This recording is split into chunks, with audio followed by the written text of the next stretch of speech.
Buddhism offers the ultimate solution in theory, and I hope ultimately in practice, but I haven't quite got to the ultimate solution yet. In the beginning stages, when we're first studying Buddhism, we find there are very, very practical teachings that can help us with the sorts of things that we experience here and now. Because although we call it a religion, fundamentally it's a psychology. And Lama Yeshe said that Buddhism is the science of the mind. He didn't talk about religion so much.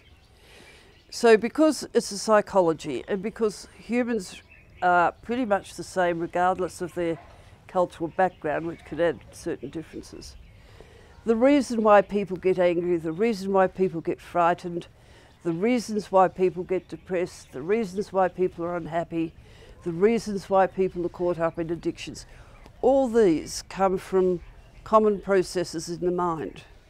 And by studying these aspects, then we learn how to utilize the mind in order to change the mind.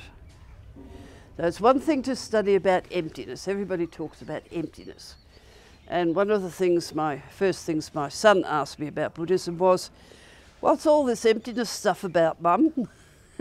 Which is like going down to the very root and the most subtle aspect of emptiness.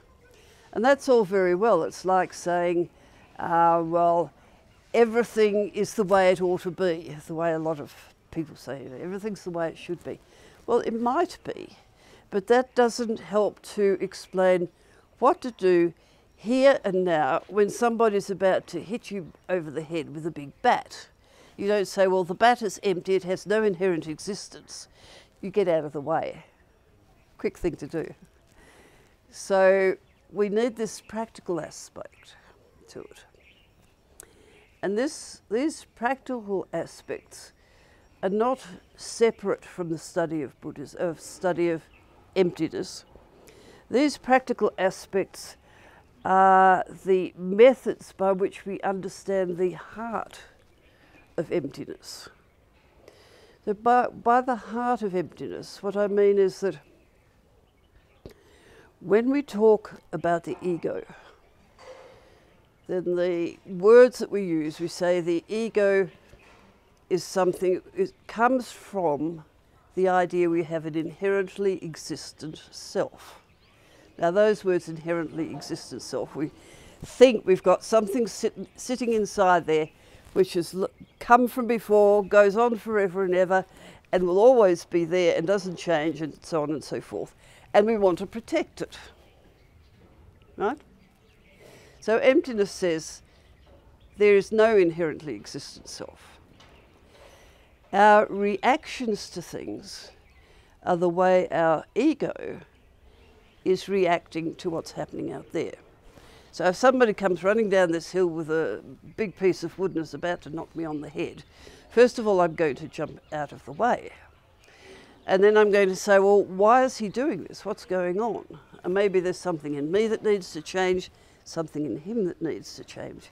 But my reaction to that is going to be the result of how strongly I clasp onto this idea that there's something inherent in here that I've got to protect. So if I'm clasping onto it very, very strongly like that, then I'm going to get very angry with the person running down the hill about to attack me. But if I'm very loose about this, then I can afford to be not so worried about myself and say, well, what's going on with this guy? What's he on about? And so I can develop a compassionate side. So by studying all these negative emotions that we get, which causes so much trouble, these are our cues into how our ego is controlling us. So sometimes when I've been teaching here and about these things, one of the things I do is say to people, now I want you to watch your mind, and when you go down to dinner, I want you to watch your mind every step of the way. Now this doesn't mean how does my foot go on the ground, but how they are reacting to the other people around. So they get into a long queue, and on this particular day, let's say there are potato chips.